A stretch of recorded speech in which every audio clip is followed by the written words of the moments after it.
Hello, I'm David Gergen. I'm speaking to you now from the campus at Harvard University, where we've just been conducting a film festival with some of the leading talents in American film industry, as well as with change makers here on the Harvard campus, students who are brimming with idealism. And we've been talking this weekend about the intersection of change, social change makers, and film, the power of film, how each side can work with the other, collaborate with the other, to bring enormous changes in the way we live, the way we think, our public policies, and indeed the way the world may spin. And one of those films is just about to hit the theaters this summer. It's called Countdown to Zero. And we're here with the producer of that film, along with an Oscar winner of past documentaries, to talk about Countdown. And the man who made Countdown is also the man who made Inconvenient Truth, Al Gore's film, but he also comes out of the entertainment side. Lawrence Bender was the producer for Inglourious Basterds. He was producer for Good Will Hunting. He was the producer for how many other films? Yeah. How many other films? A bunch of films. A lot of different films. But now you've moved, Lawrence, from making these kind of entertainment films. Now you've made two blockbuster documentaries back to back. You made Inconvenient Truth, and now you've got Countdown to Zero. What's drawing you in that direction? Well, after we made An Inconvenient Truth, I got to watch firsthand how a movie was able to sort of, well, first make people aware and then motivate and mobilize, create the political will to do something.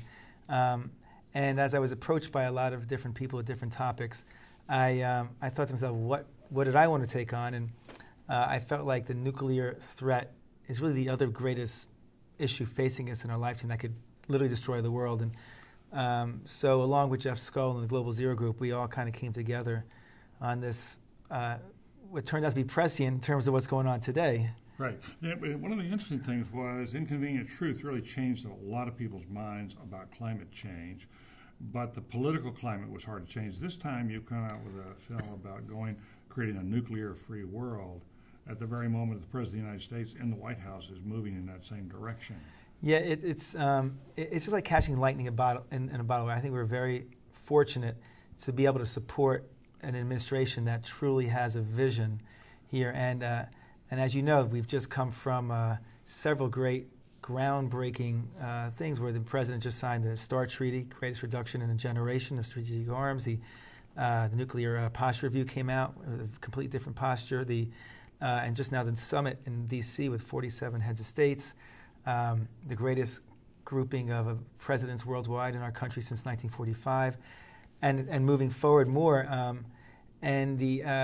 Now the START Treaty needs to be ratified this summer by the Senate, and this is just when the movie's coming out. And our hope is that, just like in Inconvenient Truth, we're creating a coalition of NGOs, religious leaders, political leaders, students, big student component, and internet gurus to create a movement again. But this time, there's something you could actually do, which is demand from your senators to actually ratify a treaty that's happening this summer. And so the message from the movie, as you see it? Well, the message of the movie is basically that the only way to stop a nuclear disaster, and there's several ways that happens, a terrorist either buying or stealing a bomb, or an accident happening, or through proliferation, is through the complete securing of all nuclear materials worldwide and the complete elimination of nuclear weapons around the world. And you've become a real believer. I have become a believer. And what makes me a believer is not just the idea, but where it comes from. This is not new.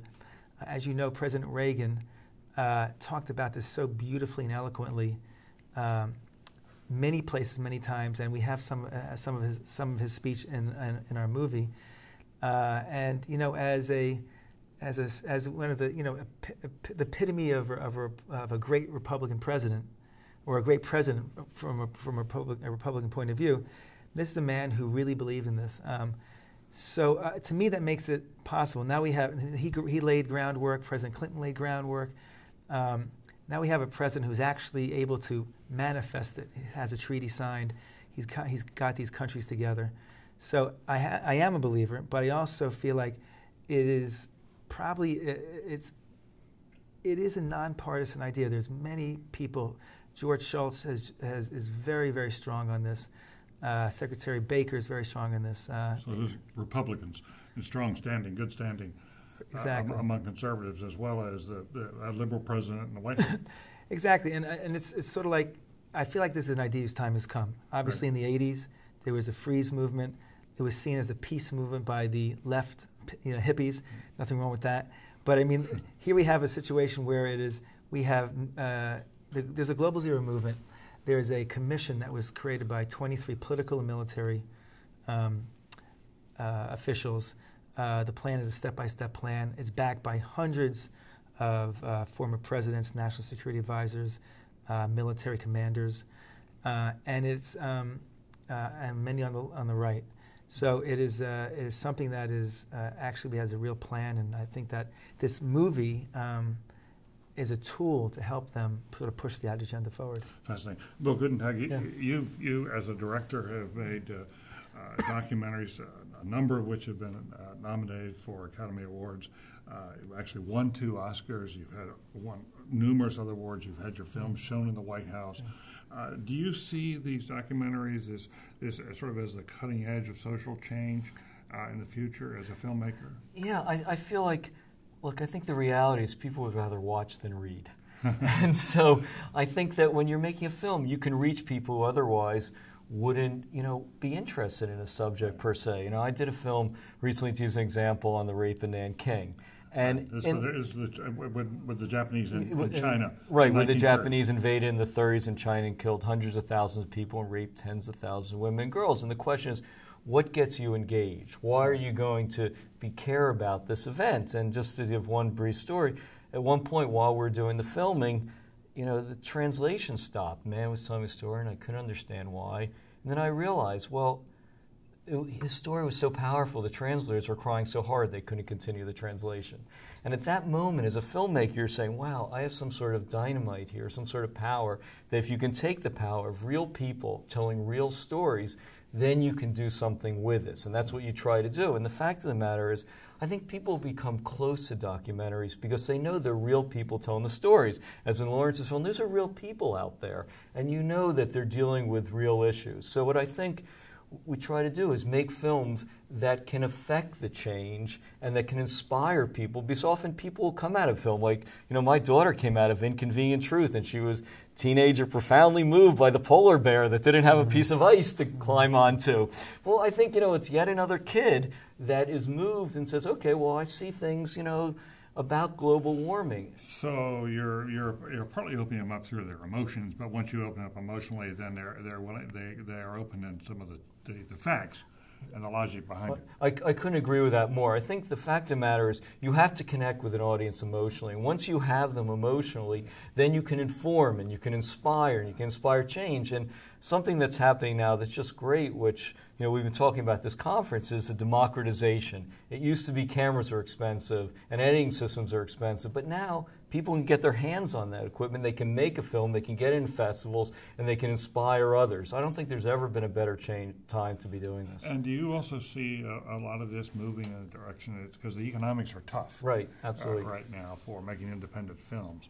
Is there a way with this democratization as well that you can go to the internet more and really persuade people to come in through the internet? Absolutely. I think the internet's a tremendous tool. I think you're going to see it increasingly, because part of the thing is you want to get people into a theater, because there is a still experience that you get in the theater that you don't get elsewhere. But once it's in the theater, you want it to be seen in as many markets, as many venues as possible. And the internet is probably the greatest tool ever invented for this. Well, I want to come back and close out on this question of how, you've made the film, and it sounds like the making of the film is a significant part of the work, but it's only about half the work.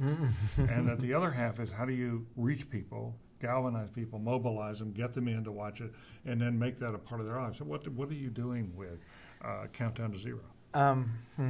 It's a good question. We actually we sort of created this model on An Inconvenient Truth that seemed to work, and we're kind of following the same one. By the time An Inconvenient Truth came out, there were literally billions of eyeballs on the subject, on the movie.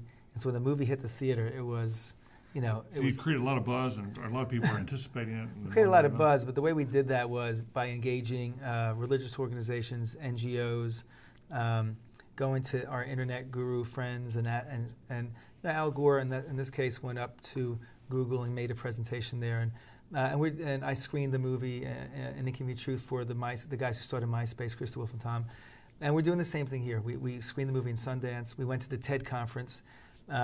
And at the TED conference is where all the great internet minds, amongst others, are there. They got very interested and mobilized. We're going to the Cannes Film Festival, and we'll be doing an event in Cannes. But along the way, we're doing the same thing. We're getting all these different organizations. So by the time the movie comes out, there'll be an enormous amount of attention to the subject and to the movie. Last night I was on Bill Maher, and we barely talked about the movie, but we did talk about the subject.